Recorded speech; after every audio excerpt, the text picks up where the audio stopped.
ये अपनी नहीं होती, ये पराई होती है।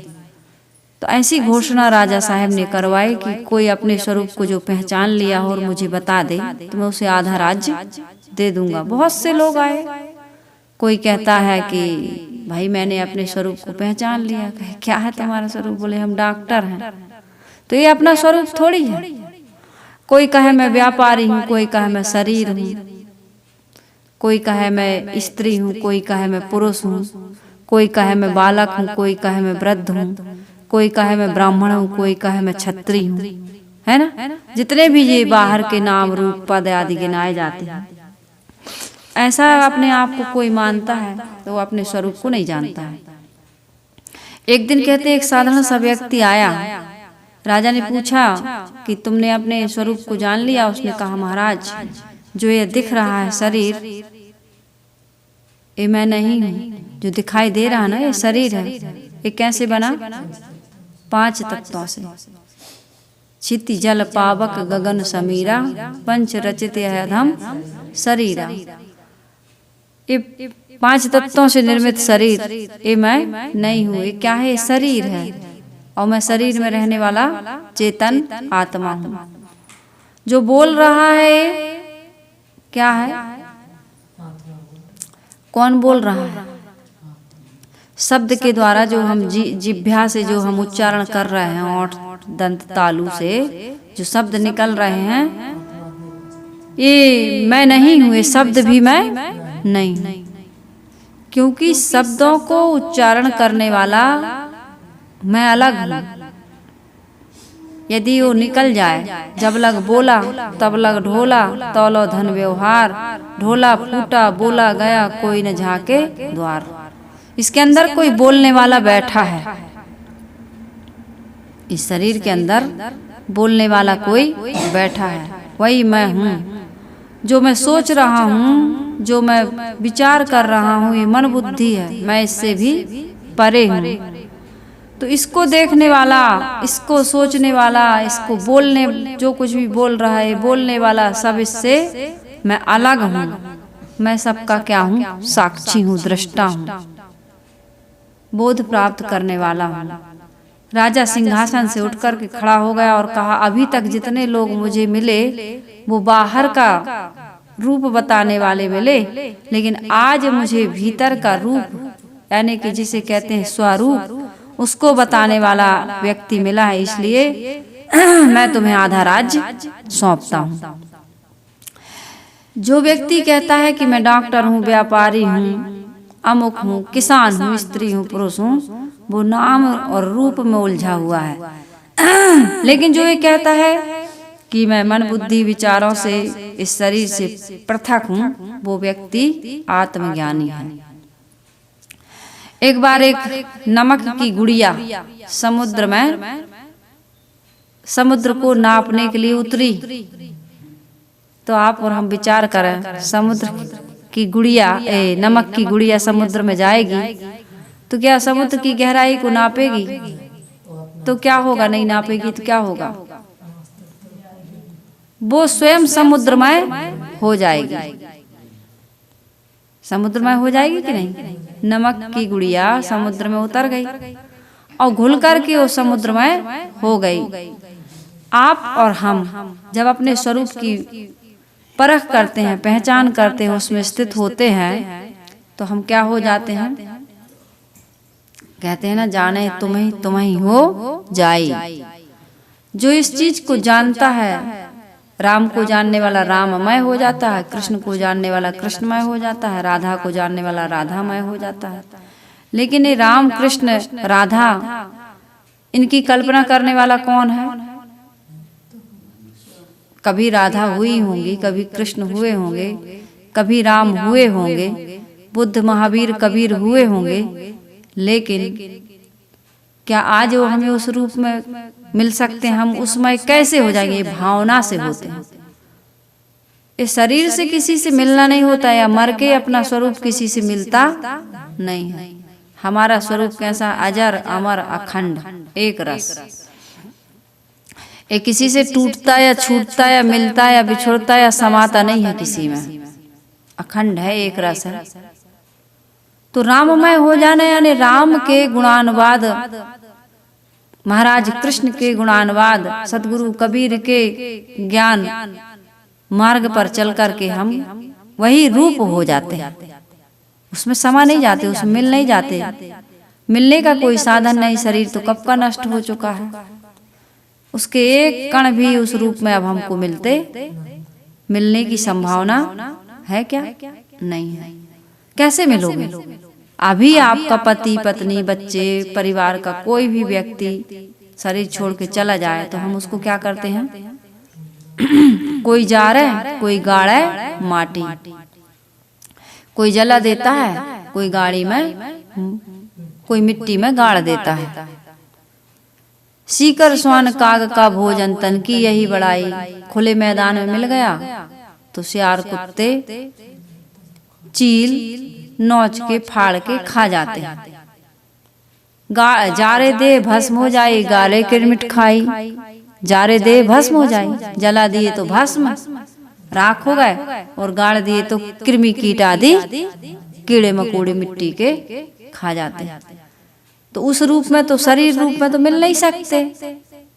जिस रूप में हम इन महापुरुषों के चित्र देखते हैं या मूर्ति देखते हैं या कल्पना करते हैं कि इनमें हम समा जाएंगे, और आत्मा अदृश्य चीज है, एक रस अखंड है, उसमें कैसे मिलोगे? सबका अपना अपना अस्तित्व अलग अलग है, कोई किसी से मिलता नहीं है। तो इसलिए समाने की बात क्या है? समुद्र में नमक की गुड़िया समा गई, नमक तो समुद्र में समा सकता है, क्योंकि नमक कहाँ से बना है? समुद्र से ही बना है। लेकिन जीव किसी से बना नहीं है, जीव स्वयंभू है। अब आप कहते हैं कि ये अंश है, मैंने इस पर कई बार चर्चा की है, और ईश्वर अंशी है, परमात्मा समुद्र है और हम उसकी एक बूंद है। तो भाई समुद्र हुआ या अंश अंशी हुआ, ये जड़ है, ये विकारी है। जो टूटने वाला है वो विकारी है, टूटते टूटते एक दिन उसका अस्तित्व समाप्त हो जाएगा। लेकिन हमारा अस्तित्व क्या कभी समाप्त हो सकता है? हमारा अस्तित्व कभी समाप्त नहीं हो सकता है। तो उस अस्तित्व का बोध हमें प्राप्त करना चाहिए। उसके लिए किस चीज की आवश्यकता है? कहीं बाहर भटकने की, ढूंढने की आवश्यकता नहीं है। केवल ध्यान से मिलेगा वो, ध्यान देने से। ध्यान मतलब ध्यान देना, आंख बंद करके स्थिर आसन में बैठना ये तो जरूरी है, लेकिन ध्यान नहीं दोगे खुद पर, शरीर को बटोर के बैठ जाओगे, आंख बंद कर लोगे, स्थिर आसन में बैठ जाओगे, लेकिन मन नहीं सधा हमारा। कबीर साहब ने कहा, तन थिर मन थिर बचन थिर, सुरति निरति थिर होए, कहीं कबीर वह पलक ही कलब बराबर हो। तन मन और हमारी स्मृति सुरति स्थिर हो जाए, ठहर जाए, विकारी विषयों का चिंतन ना करें। संसार से लेकर शरीर के किसी भी भाव को लेकर मन आंदोलित है, उसका विचार करता है, चिंतन करता है, उसकी यादगिरी है, मन में विचार उठ रहे हैं, तरंग उठ रही हैं, तो अपने स्वरूप का बोध, अपनी आत्म स्थिति को हम प्राप्त नहीं कर पाएंगे। मन स्थिर हो, तन स्थिर हो और वचन हमारा स्थिर हो, यानी कि मौन, भीतर बाहर एकांत, स्वरूप स्थिति अभ्यास दृढ़।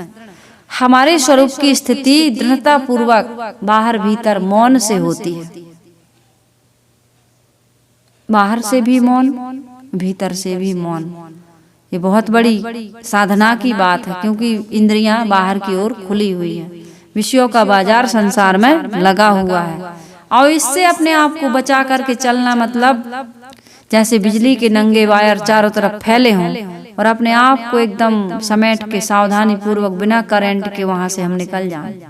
नहीं तो कहीं चिपक जाएंगे, नहीं तो कहीं से फेंक जाएंगे। दो प्रकार का करंट होता है ना, एक चिपकाने वाला और एक फेंकने वाला। राग चिपका रहा है और द्वेष फेंक रहा है, दोनों से आहत है, राग और द्वेष से। तो आदमी बहुत दुखी है, ध्यान करना चाहिए। अपने स्वरूप में स्थिति पाने के लिए अविचल स्थिति प्राप्त करने के लिए ध्यान की जरूरत है। ध्यान क्या कहते हैं? अपने ऊपर खुद को जानना, खुद का चिंतन करना। तो भैया अपना ध्यान रखना, कहते हैं कि नहीं कहते? भैया ध्यान रखना, जा रहे हो ध्यान रखना, काम कर रहे हो ध्यान से पढ़ना, ध्यान से काम करना, ध्यान से सुनना, सब कुछ ध्यान। ये क्या है ध्यान? ध्यान से पढ़ना तो आंख बंद करके वहां स्थिर आसन में बैठ करके पढ़ने लगते हो क्या? ध्यान से मतलब एकाग्रता पूर्वक, मन भटकना नहीं चाहिए, ध्यान देना। जो आप पढ़ रहे हो, सुन रहे हो, कर रहे हो, उसको पूरी एकाग्रता से समर्पित हो करके पूरी निष्ठा और लगन के साथ करना, यही ध्यान है। तो आप आंख बंद करके जब बैठते हो तो ये ध्यान देना कि बाहरी विषयों का चिंतन ना हो, किसी प्रकार का विचार ना आए और व्यवहार में किसी प्रकार का विकार ना आए, ये ध्यान है। व्यवहार में विकार ना आए और ध्यान में जब बैठो तो किसी प्रकार का विचार ना आए। जितना भी विकार आता है व्यवहार में आता है, परमार्थ में बाधा नहीं, व्यवहार में ही झाल है। व्यवहार में ही आदमी उलझता है, परमार्थ में परमार्थ बनता कैसे है? व्यवहार से ही तो परमार्थ बनता है। व्यवहार यदि हम सावधानी पूर्वक कर रहे हैं, ध्यान पूर्वक कर रहे हैं, तो फिर ध्यान में बैठते ही समाधि लगने में देरी नहीं लगेगी। मौन रहिए, मौन। हम हमेशा कहते हैं ज्यादा बोलने की आवश्यकता नहीं है, लेकिन आदमी को बहुत बड़ी बीमारी हो गई है। सारी बीमारियों का इलाज है, सारी बीमारियों का इलाज है, दवाइयाँ होती है ना, लेकिन मौन की कौन सी दवाई है? कौन सा इलाज? कौन सी अस्पताल खुली? कौन सी कोचिंग सेंटर खुले हैं? बताइए। सत्संग के अलावा, संत गुरु के अलावा, साधना के अलावा कोई बताता है मौन रहो? सब बक बक करने वाले हैं। कबीर साहिब जी कहते हैं ना, बाजन दे बाजंतरी तू कलकुक ही मति छेड़, तुझे बिरानी क्या परी तू अपनी आप निबेर। संसार में तो बहुत प्रकार की वाणियां हैं, बोल रहे हैं लोग, रोचक भयानक यथार्थ वाणी संसार में गूंज रही है। आदमी बोल बोल कर वाद विवाद में पड़ा हुआ है, राग और द्वेष बना रहा है।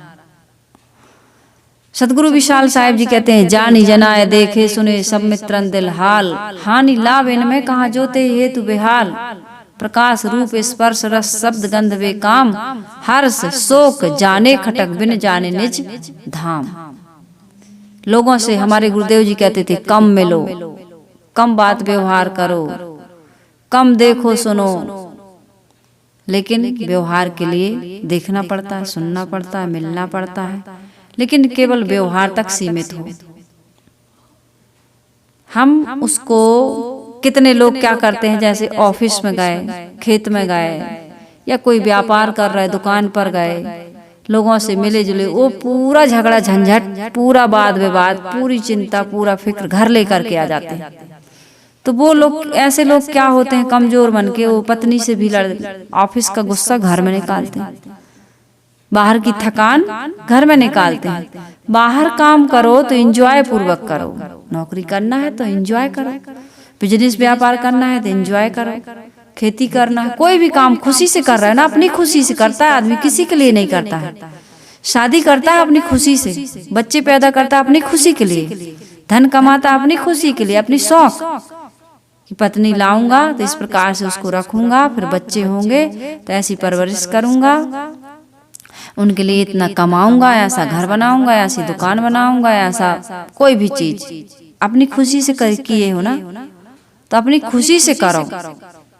बाहर के काम को घर में मत लाओ, या बाहर के किसी भी प्रकार के ऑफिस के काम, खेत के काम, दुकान के काम आप घर में भी करोगे तो लड़ाई झगड़ा होता है। फिर भाई घर का काम घर पर करो। घर का काम क्या है? पत्नी से बात करो, माता के साथ बैठो, पिता से बात करो, बच्चों को समय दो, घर में पत्नी का हाथ बटाओ, माँ की सेवा करो, पिता के कोई जरूरत है उसकी पूर्ति करो, तब घर और परिवार चलता है। कमाने के लिए बाहर जाते हो, लेकिन सुख से खाने के लिए तो घर में आते हो। जब घर में भी सुख से नहीं खा रहे हो तो क्या मतलब का कमाना। आदमी कमाने के लिए 10 घंटे 12 घंटे लेता है, 8 घंटे 10 घंटे कमाता है आदमी। मजदूर 8 ही घंटे कमाता है, अब तो 6 घंटे कमाने लगे। और यदि बाकी का समय 8-10 घंटे जो घर परिवार के साथ बिताता है उसमें एंजॉय ना करे, खुशी ना हो, पत्नी से ना बोले, वही चर्चा, वही चिंता, वही वाद विवाद घर में भी आकर के करे, तो फिर सुखी रहेंगे परिवार के लोग।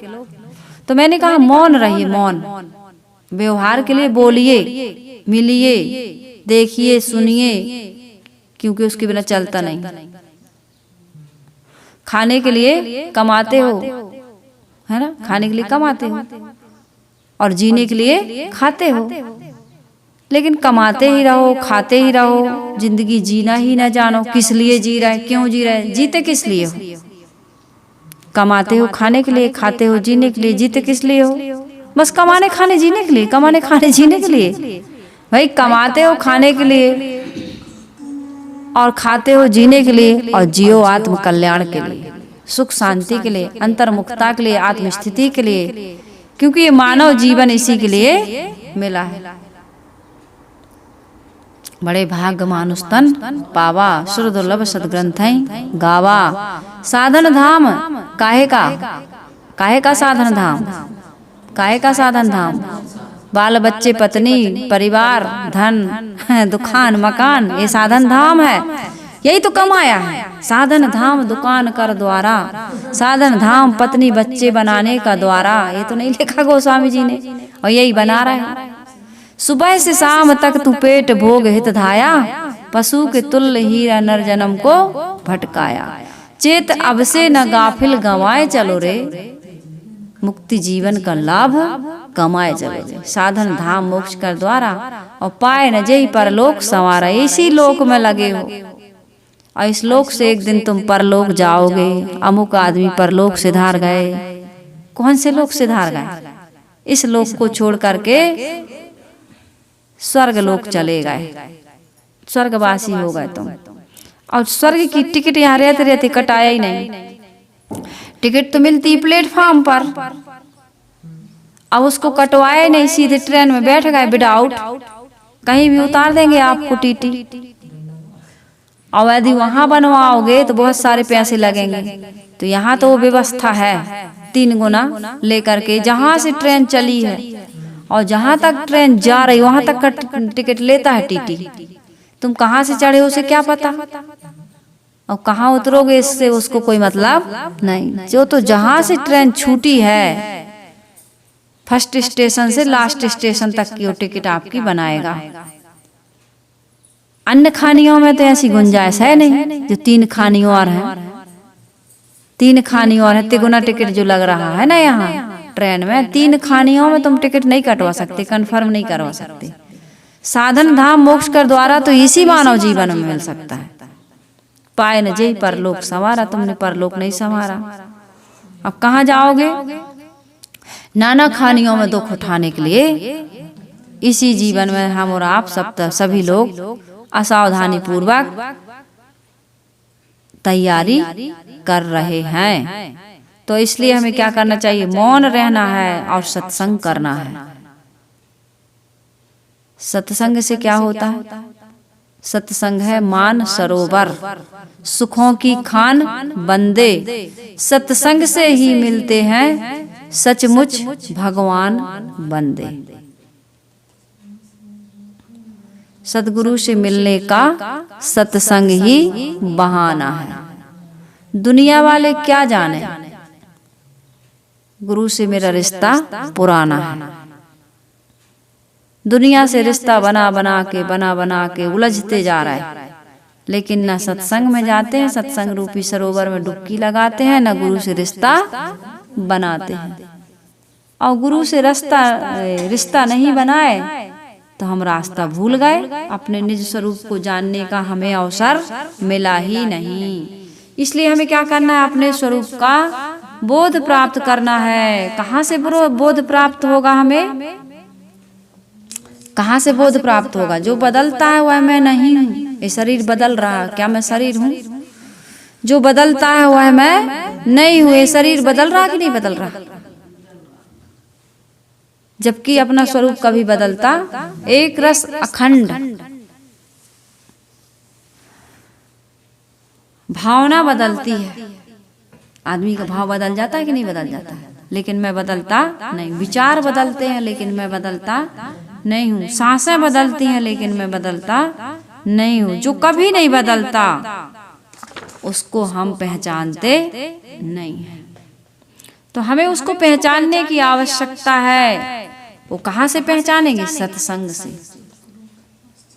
सतगुरु के पास गए नहीं, लोगों को सुबह से लेके शाम तक बिल्कुल टाइम ही नहीं। सुबह से शाम तक तू पेट भोग हित धाया, पशु के जैसे बिल्कुल। उठे सो चूल्हा चौकी, उठे सो बिना मंजन के तमाकू बीड़ी सिगरेट, उठे सो नाश्ता भी नहीं किए, दौड़ पड़े खेत को दुकान को। ऐसे भी लोग हैं।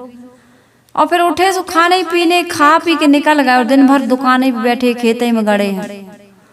काम करिए, काम करते रहो, भजन करते रहो, काम करते नाम जपते रहो, काम करते रहो, सत्संग सुनते रहो। आजकल तो सत्संग सुन सकते हो काम करते करते। मोबाइल चालू कर दो और समय से मोबाइल ही से काम नहीं बनेगा, लेकिन समय से संत गुरु के पास जाना ही पड़ेगा। मोबाइल तो जो भर दिया वही बस निकलेगा। जब तक उनकी जीवन को, रहनी को, आचरण को नहीं देखोगे, उनका आशीर्वाद और सानिध्य प्राप्त नहीं करोगे, सच्चा बोध प्राप्त पुस्तकों से भी नहीं होगा, ये प्रवचनों से भी नहीं होगा। ये पढ़ना पढ़ाना, ये जानना, ये सुनना सुनाना, ये व्यसन है, व्यसनी लोगों का काम है। कितने लोग आदत बना लेते हैं, बस सुन लिए, रोज सुनते हैं, रोज सुनते, काम वही कर रहा है, सुनते रोज है। तमाकू नहीं खाना चाहिए, रोज सुन रहा है, लेकिन तमाकू मल मल के खा रहे हैं, ऐसे मलते जा रहे हैं हाथ में और कहते हैं भैया है तो बहुत बुरी चीज, इसको खाना तो नहीं चाहिए, लेकिन क्या करें, आदत छूटती नहीं है। इसलिए नहीं छूटती क्योंकि जिन लोगों ने आदत को जीता है उनके पास हम गए नहीं। कभी उन लोगों ने भी अपने जीवन में ये सारे दोषों दुर्गुणों को पाला होगा।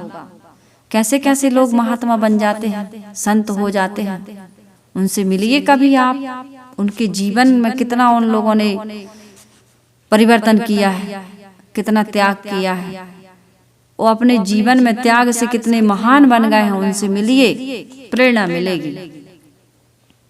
तो ऐसे गुरु के पास हम जाते नहीं, इसलिए हम रास्ता भटक गए, अपने स्वरूप को न जान के रूप में उलझ गए। और यही रूप रस शब्द स्पर्श गंध में उलझ करके आदमी दुखी है, परेशान है।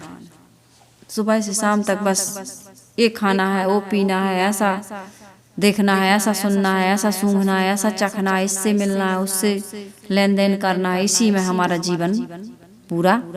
इसका कोई खंडन नहीं है, इसको करिए, लेकिन अपने स्वरूप में जागृत होकर के करिए। फिर बहुत सारे काम बदल जाते हैं हमारे, मिलना बदल जाता है, बोलना बदल जाता है, उठना बैठना बदल जाता है, चलना फिरना बदल जाता है, बात व्यवहार बदल जाती है। फिर सब कहने लगते हैं कि आदमी तो वही है, लेकिन स्वभाव बदल गया, व्यवहार बदल गया, सोच बदल गई, इसका आचरण बदल गया, इसका जीवन बदल गया। कहते हैं कि नहीं भैया, जीवन बदल गया इस आदमी का। तो अपने जीवन को हमको बदलना है कि नहीं बदलना है?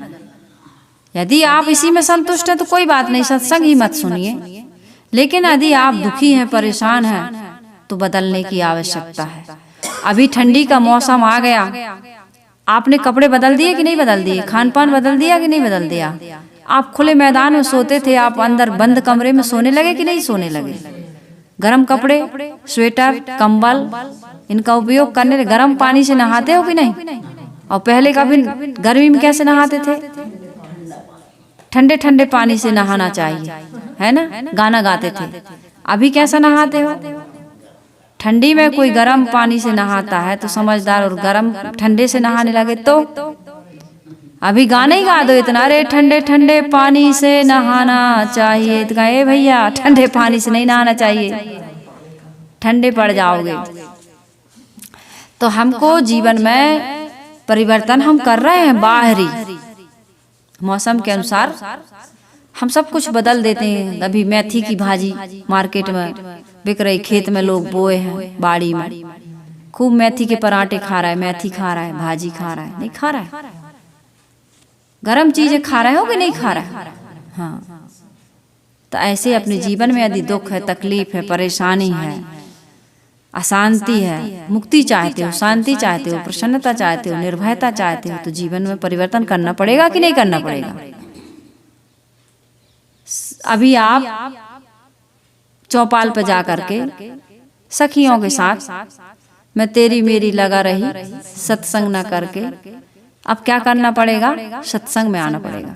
सुबह आ जाते हो, शाम को भी आओ, जब टाइम मिले। अब छोटे छोटे दिन है, घर में रह करके सत्संग करो, लेकिन सुबह शाम एक बार जरूर अपनी हाजिरी देना चाहिए। सौभाग्य है उस व्यक्ति का जिसे ऐसा माहौल, ऐसे संत साध्वियां मिल जाती हैं, उनको तरसते हैं लोग। कितने लोगों का फोन आता है, साहिब जी इतने दूर में हो साहिब जी, नहीं तो हम आपको भोजन कराते, आपके लिए घी भेजाते, आपको रोज दूध लेकर के आते, दही खिलाते। करती हैं माताएं बहनें फोन, क्या कर रही थी साहिब जी? तो हम लोग बताते हैं, आप क्या कर रहे साहिब जी?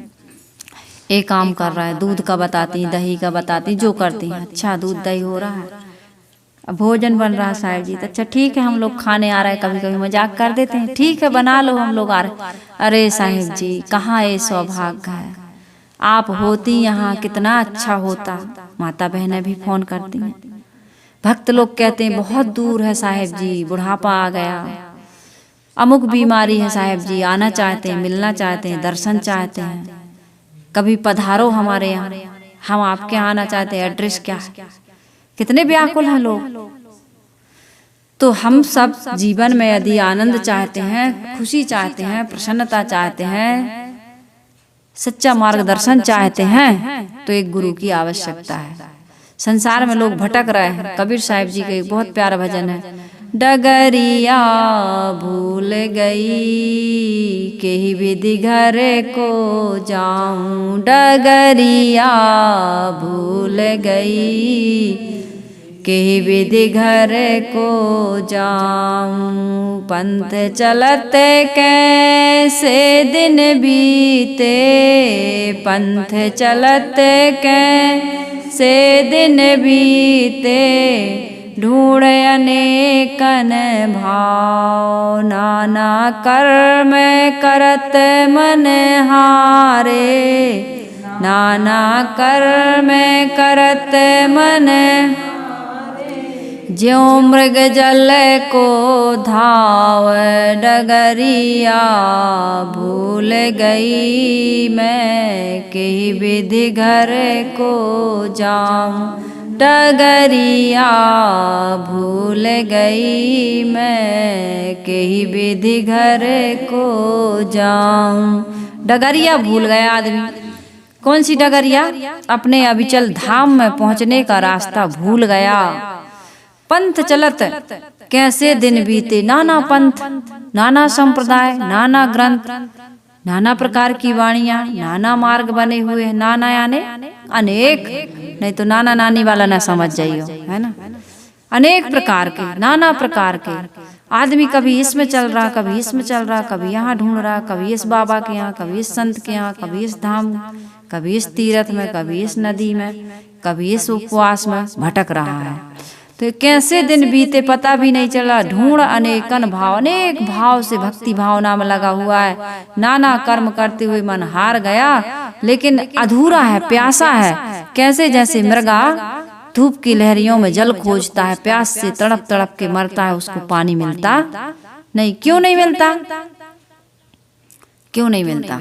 आदमी को शांति, संतोष, सुकून, आत्मस्थिति क्यों नहीं मिलती है? क्यों नहीं मिलती? इसका कारण है वेद को पढ़ी पढ़ी पंडित भूले, वेद को पढ़ी पढ़ी पंडित भूले, चतुर न पावहीं ठाव, जेहि पूछो सो नाम बतावे, जेहि पूछो सो नाम बतावे, नहीं देखावे गाँव डगरिया, भूल गई मैं केहि विधि घर को, डगरिया भूल गई मैं केहि विधि घर को जाऊं। नाना वेद शास्त्रों को पढ़ पढ़ करके पंडित खुद को भूल गए। कबीर साहब ने कहा ना, पंडित भूले पढ़ी गुण वेदा, आप अपने को जान न भेवा। कबीर साहब कह रहे पंडित भूले पढ़ी गुण वेदा, वेद शास्त्रों को पढ़ गुण करके पंडित अपने आप को भूल गए। आप अपन पो, अपने स्वरूप का भाव, आप अपन पो जान न भेवा, उसका भेद नहीं जाने। तो यहाँ पर पंडित लोग जो हैं वेद शास्त्रों को पढ़ के कर्म कांडों में उलझ गए, बाहर परोक्ष में खोजने लगे। बड़े बड़े बुद्धिमान अपने स्थायी धाम का पता नहीं पाए। जिससे पूछो कहते हैं ओ ईश्वर, ओ ब्रह्म उस लोक में रहता है, ऐसी ऐसी साधना से मिलेगा, ये व्रत कर लो, उपवास कर लो। कोई कहता अल्लाह है, कोई कहता गॉड है, कोई कहता खुदा है, कोई कहता परमात्मा है, कोई कहता वेद पढ़ो, कोई कहता शास्त्र पढ़ो, कोई कहता कुरान पढ़ो, कोई कहता पुराण पढ़ो, कोई कहता गीता पढ़ो, कोई कहता भागवत पढ़ो, कोई कहता रामायण पढ़ो, कोई कहता राम कहो, कोई कहता हनुमान कहो, कोई कहता है शंकर भगवान की भक्ति के बिना राम भी प्रसन्न होने वाले नहीं है। सेव द्रोही ममदास कहावे, ते नर मुहि सपनहु नहीं भावे। मुझे बिल्कुल पसंद नहीं है जो शिव की द्रोही है। राम जी कह रहे, तो आप भैया राम राम कहते थे अभी, तो अब हम शंकर जी का नाम लेंगे। तो भटक रहा है इंसान। वेद को पढ़ी पढ़ी पंडित भूले, चतुर न पावहीं ठाव, ठाव यानी स्थिति, ठौर ठिकाना नहीं मिला। जय पूछो सो नाम बतावे। भाई तुम ऐसा करो, भटको मत, अमुक नाम का सहारा ले लो। बस महाराज ऐसा नहीं हो रहा, वैसा नहीं हो रहा, कोई बस नाम जपो भाई, नाम। कलयुग केवल नाम आधारा, सुमिर सुमिर नर उतरहि पारा। नाम जपो, नाम जप से बड़ा कलयुग में कोई सहारा, ऐसा बता दिया। अब नाम जपते जपते बुढ़ा गए, बुढ़ाऊ बिल्कुल चले गए कब्र में, लेकिन फायदा कुछ भी नहीं हुआ। कोई रास्ता ही नहीं मिला तो बेचारा करे क्या, रास्ता ही नहीं मिला। भरमक पंथ भरा जग सारा, भरमक पंथ भरा जग, कुशल कहूँ नहीं पाओ, कहे कबीर सुनो भई साधो, कहे कबीर साधो, छोड़ी भरम घर आओ डगरिया, भूल गई मैं केहि विधि घर को जाऊं, डगरिया भूल गई मैं केहि विधि घर को जाऊं। आदमी अपनी चाल भूल गया, अपना रास्ता भूल गया। क्यों भूल गया? क्योंकि वो प्रत्यक्ष और परोक्ष में उलझ गया। या तो खानी जाल में पड़ा है या फिर वाणी जाल में पड़ा है। अप्रोक्ष अपनी आत्मा में वो लौटने का रास्ता किसी गुरु के द्वारा प्राप्त नहीं कर पा रहा। कबीर साहिब जी कहते हो हजूर मैं ठाड़ कहत हूँ अब तय संभार समार। तो लोगों को लगता है कबीर साहिब जी का तो आगे पीछे कोई है ही नहीं, किसी ईश्वर ब्रह्म परमात्मा की दुहाई दे ही नहीं रहे हो, सील मोहर लगा ही नहीं रहे। किसी का तो मोहर होना था कबीर साहिब जी के ज्ञान में, तो खुदा ही का ज्ञान झाड़ रहा है। इसलिए पता नहीं साहिब सही कह रहा है कि गलत कह रहा है। कबीर के अनुयायी आज भारतवर्ष में हैं, विदेश में भी हैं, लेकिन जिसने जिसने परोक्ष का सहारा पकड़ लिया है वो अपनी अपरोक्ष आत्मा का बोध प्राप्त करने के लिए राजी हो ही नहीं रहे। भैया भगवान का सहारा हमें मिला है। इतने सारे लोग, हमारे बुजुर्ग, इतने सारे कथावाचक लोग, ये चंदन वाले, तिलक वाले, माला वाले, जटा वाले, इतने इतने मठाधीश्वर, वो जो कह रहा है वो बात कैसे गलत हो जाएगी। इतनी भीड़ है उनके पास और आप कह रहे हो कि नहीं। तो भीड़ में थोड़ी कुछ होता है, भीड़ तो भाड़ में भी जाती है। भीड़ भाड़ कहते हो ना, भीड़ से कुछ नहीं होता है। एक व्यक्ति था, किसान था, एकदम अनपढ़ था बेचारा, मजदूर। उसका बेटा पढ़ा लिखा ऑफिसर बन गया। पिता ने इच्छा जाहिर की, बेटा पढ़ा दिया लिखा दिया, नौकरी लग गई, थोड़ा सा मन है तीर्थ करने का, गांव के लोग जा रहे हैं। बेटा ने कहा ठीक है पिताजी, आपने मजदूरी करके अपने शरीर को गला के हमको पढ़ाया लिखाया, योग्य बनाया, आपका फर्स्ट क्लास फर्स्ट एसी में आपका रिजर्वेशन करवा देता हूँ। टिकट लेके चला गया। किसी कारणवश बेटा बिठाने नहीं जा पाया ट्रेन में। सब लोग तो जा रहे हैं, पिताजी ये टिकट है बैठ जाना। तो लोगों ने उसको बिठाया वहाँ उस डिब्बे में। तो उसने देखा कि इस डिब्बे में तो भीड़ है नहीं, कोई नहीं आ रहा है, धक्कम धक्का, भीड़ भाड़ नहीं है यहाँ पर। तो कहा कि सब लोग तो उस डिब्बे में जा रहे हैं, वो वहाँ ठीक होगा, यहाँ ज्यादा लोग नहीं आ रहे हैं फर्स्ट क्लास एसी में। वो क्या जाने एसी फेसी क्या होता है, वो तो जहाँ भीड़ भाड़ है वहीं जाएगा। तो उतर के वहीं चला गया उस डिब्बे में, क्योंकि वो जानते ही नहीं था, वो समझता था भीड़ ही में सुख है। और जबकि एसी में जाता बढ़िया, सारी सुविधा थी, वातानुकूल डिब्बा था, कुछ भी लेके नहीं जाना पड़ता वहाँ, बस ऐसे ही चले जाओ आप, सारी सुविधाएं वहाँ सब कुछ है। तो आदमी भीड़ की ओर भागता है, अकेलेपन की ओर। अकेले हुए बिना, केवल हुए बिना, केवल स्थिति मोक्ष आनंद। आदमी अकेले तो नहीं हो पा रहा ना, ये दुख का कारण यही है कि अकेला नहीं हो रहा। और जितना जितना वो संबंध बनाता जा रहा है, उतना उतना वो उलझता जा रहा है। ये महावीर को, ये कबीर को, बुद्ध को, जितने भी महापुरुष हुए हैं, अकेले में ही आत्मस्थिति का या ईश्वर का या ब्रह्म का या परमात्मा, जो भी नाम ले दो, प्राप्ति हुई। भीड़ में थोड़ी होती है, भीड़ में नहीं होती। भीड़ में कभी भी आदमी को न ईश्वर मिलेगा, न ब्रह्म मिलेगा, न परमात्मा मिलेगा, न आत्मस्थिति। उलझ न जाना एक ही चीज है। भीड़ में शांति मिलती है? भीड़ में किसी को शांति मिली है?